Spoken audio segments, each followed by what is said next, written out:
Policy Proposal, Reclassifying Radiofrequency Radiation, RFR, Health Risks. Objective: to update the regulatory framework around radiofrequency radiation, RFR, to better reflect current scientific evidence regarding non-thermal biological effects, protect public health, and promote scientific advancements in both RF safety and therapeutic uses. Background on outdated guidelines.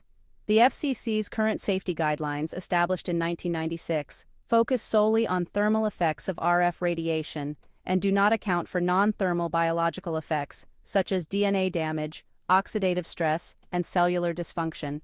Numerous studies, including those by the National Toxicology Program, NTP, Ramazzini Institute, and Interphone study, have conclusively demonstrated these non-thermal effects, linking RF exposure to cancer, reproductive harm, and neurological disorders.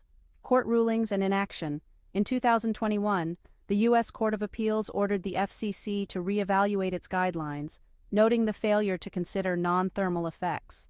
Despite this ruling, the Biden-Harris administration has not prioritized this issue, allowing outdated safety standards to remain in place while ending NTP research on RF health risks. Scientific consensus. Multiple studies have confirmed that RF radiation has non-thermal effects that pose significant risks, especially to vulnerable populations such as children. The World Health Organization's IARC classified RF radiation as a possible carcinogen, and growing evidence shows RF radiation may exacerbate various health conditions. Policy recommendations. Reclassification of RFR, immediate action to reclassify RF radiation risks to include non-thermal effects, ensuring that regulatory bodies, including the FCC, acknowledge the biological harm that can occur at levels below current thermal guidelines. RF radiation should be classified as a Group 1 carcinogen, given the overwhelming evidence linking it to cancer and other health risks. Restoration of NTP Research, reinstate funding and support for the NTP's research on RF radiation, which has been prematurely ended. The NTP's findings are crucial for understanding long-term exposure risks, particularly in relation to cancers and neurological disorders. Allocate federal funds specifically to research non-thermal biological effects to fill the gaps in scientific knowledge and ensure safety regulations are grounded in the most up-to-date evidence.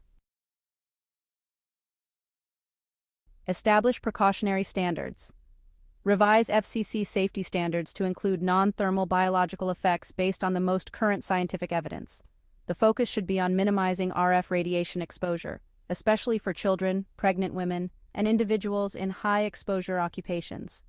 Encourage the adoption of safer technologies with reduced RF emissions for wireless devices and cellular infrastructure, including but not limited to 5G and future technologies. Mandatory health warnings. Require manufacturers of wireless devices to include clear and prominent health warnings about the potential risks of RF exposure. These should specifically address non-thermal biological effects and provide guidance for safer usage. Public education campaign. Launch a federal public health campaign to educate consumers on the potential risks of RF radiation and best practices for reducing exposure, especially for children and other vulnerable groups. Provide grants to independent research institutions to continue studies on RF radiation's health effects, ensuring that findings are not influenced by industry-funded research. Regulatory independence. Implement reforms to prevent regulatory capture, ensuring that the FCC and other regulatory agencies operate independently from industry influence. This should include appointing leadership without industry ties and prioritizing public health over corporate profits. Global leadership in RF research. Establish the United States as a global leader in RF safety research and technological innovation by promoting international collaboration on the health effects of RF radiation.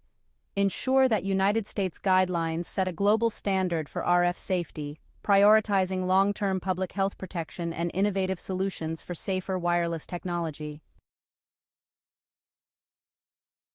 This policy proposal calls for immediate reclassification of RFR health risks based on substantial scientific evidence, the restoration of critical research efforts, and a shift in regulatory priorities toward protecting public health. Without prompt action, the United States risks falling behind on one of the most pressing public health issues of the modern age. The health of our children and future generations depends on leaders willing to prioritize science and public safety over corporate interests. By enacting these measures, we can ensure that the United States leads the world in both technological advancement and public health protection, creating a safer and healthier future for all.